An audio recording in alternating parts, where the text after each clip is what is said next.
Good morning, everybody. This is Kim Danke, and it is Wednesday, August 19th, and I am coming to you live from the Shibby Studios in Kennesaw, Georgia. And I hope that y'all are ready to have a perfect and wonderful day. I'm glad that you are hopping on here with me. When you do, please tell me where you're from and if you're what kind of day you're having, if you know what that means, because there are members and non-members both that watch on this page. We have 134 days left in the 2020 edition of the Game of Life. Like I've said earlier, that number is getting smaller and smaller. I hope that you are playing the game with us, and I hope that you are following the rule book. I'm telling you, it's the easiest thing in the world to do. Absolutely. Thank you so much, Jessica, for those hearts. I appreciate it. Good morning, Vicki Lee. Good morning, Belinda from Naples, Florida. Vicki's from Cleveland, Tennessee. Good morning, Tammy in Ohio. And Michelle from Carrollton, Georgia, having an IMF day. And, oh, thank you, Belinda. Thank you. Good morning, Marilyn from Michigan.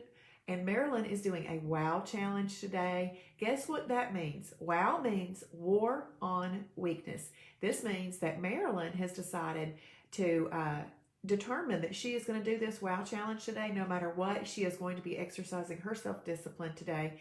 It's also a great way just to not have to plan out what you're going to eat. Look up a WOW challenge that you like and do that. Good morning, Cheryl from Clarksville, having an intermittent fasting day. And Jane from Benton, Tennessee, going to have a perfect day. Teresa from Mineral Bluff, also doing a WOW challenge today. And Ann from Ball Ground, Georgia, is also doing a WOW challenge today. And then Amy from Huber Heights, Ohio, IMF Day. Thank you for sharing, Jessica. Thank you so much. Good morning, Tracy from Austell. She's going to have a blessed day and a WOW day. Good morning, Rhonda from Center, Alabama. She's having a perfect IMF day.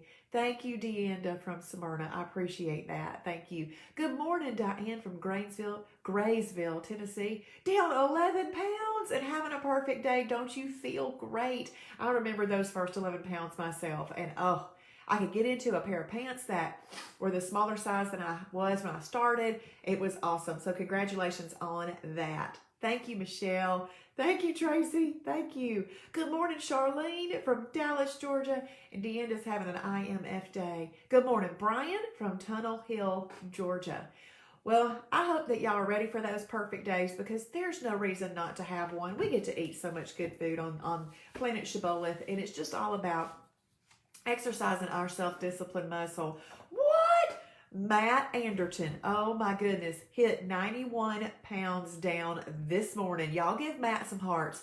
And I have to tell you that I met Matt the last Saturday in February. The last day we were at the Cartersville Center, I met Matt. So think about that. He's lost 91 pounds since he was introduced to the program on the last Saturday in February of this year. Wow, Matt. Matt, I want to interview you. Can you come into the Shibby shop and let me interview you? That'll be awesome. It's amazing. Amazing. Thank you for sharing that with us too. That's such an encouragement. I know you feel great. So one of the things I kind of wanted to start doing is sharing. The other day I read more meal plan ideas, but I think I might just share one a day. And the funny thing is, all of y'all saying you're having these WOW challenges, look, a breakfast idea. It's actually an all-day idea, but it says any WOW challenge. So it says you may select any WOW challenge and follow it exactly throughout the day. You may eliminate meals from a WOW challenge, but you may not add meals or snacks or anything else. You may not use or have any of these meals outside of the challenge. Wait, I don't know what that means. Hold on. I'm not going to go into all that. All I'm going to say is when you are having a WOW challenge, you can't add to the challenge, but if there's something on the challenge that you don't want, you can take it away, but you can't add to it. All right, so that's a simple way to put that. You do accept the challenge on a certain day in your journal, and you do want to make sure that you agree that you did complete that challenge. All right. Brenda, I want to tell you that I looked at emails last night and I saw an email from you that was from a week ago or so, and I hadn't checked it till last night, so I am going to reply to that email. I'm sorry about that, but I will get back with you. If you ever want to get me, just do it on Facebook. It'll be easier. Ron, good morning. Good morning, Charlene. Yes, okay. So anyway, I might as well mention those WOW challenges. They're awesome since we started talking about those so much today. Have y'all ever had things happen to you, like you walk through, you have a front porch and you're coming up the front porch and there's a spider web across it and it's night and you can't see that spider web and you run into the spider web and it's just all over you. And then from then on in life, every time you go up those stairs, you do this to make sure there's no spider webs in front of you. Do y'all ever do crazy things like that? There was this spider that used to build its house. Yeah, Marilyn. It used to build its nest across the my front porch when I was a kid growing up. And I still do that. If I'm going up a set of stairs, I'll do this just to make sure there's no spider web. I just want to make sure I'm not the only one that does that. And then this morning, I did something similar. I walked to the back door to let the dog out. And I have opened that door before and not turned off the house alarm. And so it does this screeching thing. And I've also opened that door before and one of those really big, long, thick centipede dudes with all the legs crawled in. He must have been sitting right there and he crawled in. So now I go to open up the back door. I turn back and look and see if the light on the house alarm is off. And I also look down to see if I need to jump back from any weird thing crawling in the house. So yeah, I'm glad y'all do that kind of stuff too. But you train yourself based on what you've experienced to do those things. And it's amazing how we can get our mind set on those. Well, yesterday I was doing a devotion off my phone, and I liked it so much that I wanted to share it with all of you. And it's called Have Faith, Not Fear. Have Faith, Not Fear. Before I go into that, though, I did do a video last night for using your journal in the new member fast track group. If you didn't get to see that, it is in the video library under recently watched videos. So if that's something that you would like to go and watch, please do. And then you can also mark that you watched it because you do get points in there for watching those things. Okay, so have faith, not fear. And if y'all want to type that in, that'd be great. The verse is Proverbs 12:5. But I'm going to have faith, not fear. I am over all of this stuff that is going on this year. I'm not going to worry about it. So, the thoughts of the righteous are right. Proverbs 12:5. Your mind can work for you or against you. When it works for you, it helps you to stay positive, reach your goals, and enjoy each day. But when it works against you, it can make you negative and discouraged. It can hold you back and cause you to think thoughts that result in self-sabotage. So teach your mind to work for you instead of against you. Did you see that? I'm going to read that sentence again. So teach your mind to work for you rather than against you. You have to teach your mind to do that. It's a training ground. Our minds never stop growing. They never stop growing, our brains. And so we can always learn new things and always train ourselves to do new things. So an important way to do this is to make an intentional decision that you'll begin to think positively in terms of faith and not fear. Now, your brain won't be able to fulfill this new role overnight. Can anything be fulfilled overnight that we have to work at? You may be asking it to undergo a radical transformation, and that takes time. But determine that with your diligence and God's help, instead of working against you, your brain will go to work for you and become a positive force in your life. Dr. Carolyn Leaf, a cognitive neuroscientist, points out that the brain takes 18 years to grow and a lifetime to mature. While every other organ in your body was fully formed when you were born and just got bigger as your body grew, your brain actually takes a full 18 years to grow. And once it's fully formed, it continues to mature until the day you die. That means no matter how old you are, your brain is still growing. This is great news because it means you don't have to stay stuck in old or wrong thought patterns. Your brain is still maturing, which means you can still improve in your thinking. As the Bible says, the thoughts of the righteous are right. Isn't that a great devotion? I love that devotion. It comes from The Word for You Today. That's an app called The Word for You Today. If somebody wants to type that in for me. The Word for You Today, but that's an app. And I really like that app. It's great. But everything that said relates to everything we want to do.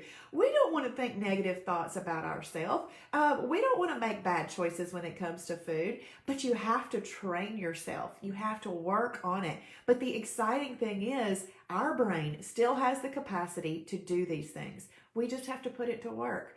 And putting it to work is doing what y'all are doing each morning and watching this video and focusing your day. Go ahead and journal very first thing in the morning and determine that that's the day that you're having. And don't give in. Don't give in. And I also don't call not giving in stubborn. I call it resolute. Resolute, being determined, unwavering. Oh, golly, there's something. I have a picture of it. So y'all, while y'all are typing, I got to find this because I love the resolute thing that I have going on.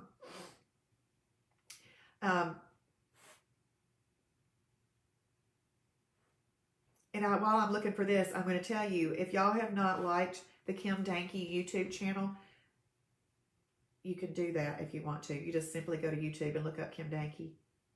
D-A-H. There's an H there. D-A-H-N-K-E. The H is just silent. You know that sometimes people want to say my name. They'll say Kim Dong, and they're about to realize they're about to call me a donkey. They say, how do you pronounce your last name?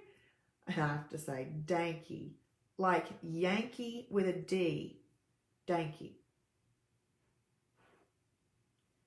Why do we take so many pictures? I don't know. But I do like all my pictures when I look back at them. But this resolute is good. Hang on, y'all. Y'all like it. And I'm used to say it so much. There it is. Okay. See, so not giving in, being stubborn is not giving in when there is good reason to arguments for giving in. That's being stubborn. But resolute, oh, the word I forgot was admirably. Admirably. Purposeful, determined, and unwavering. Don't you just absolutely love that? Admirably, purposeful, determined, and unwavering. That's these wow challenges that y'all have chosen to do today. You're being resolute. You're going to stick with that. You're going to exercise your self-discipline muscle. You are going to have a war on weakness, and you're going to feel so great tomorrow morning because you will have trained your brain one more day to do the right thing, to think the right thing. So I am excited for y'all to have faith over fear going forward, training our brains. And one of the things that y'all heard me say before is to capture. It's very important to capture every thought and make that thought obedient to Christ. But it is a practice that you have to put into place. Just like following the Shibboleth Shield every single day. It's a practice that you put into place. Capturing those thoughts is a practice that you put into place. And if it's a negative thought, you turn it around and you make it obedient to Christ. And Christ is not thinking of negative thoughts about you. He's not. So, okay, when we hop off here, how many of you are going to journal? Please give me some hearts if you're going to journal, because I'm hoping that y'all know how important it is, because those icons and you learning the program and being very aware is a good thing. Share. Right now, if you want to, look in the bottom corner, there's a share button. If you share from the website while you're in there journaling, you get 2 points. Make sure you tag me for that. If you have watched this video live, when this gets into the journal videos, make sure that you mark it as watched for points. And if you're watching on replay, please type in hashtag Shibboleth for His glory. Okay, that's Charlene. Her name always gets mispronounced too. You don't say all the N's. Braspinix. Did I just say it right? Please tell me if I did, because that would be really cool. You're right, Brenda. Brenda says that she's learning that journaling is very important. Tracy says for everybody to have a blessed Wednesday. Thank you for sharing, Diane. Well, I love you so very, very much, and I will see y'all in the morning for the Shibby Show Thursday edition. Bye, y'all.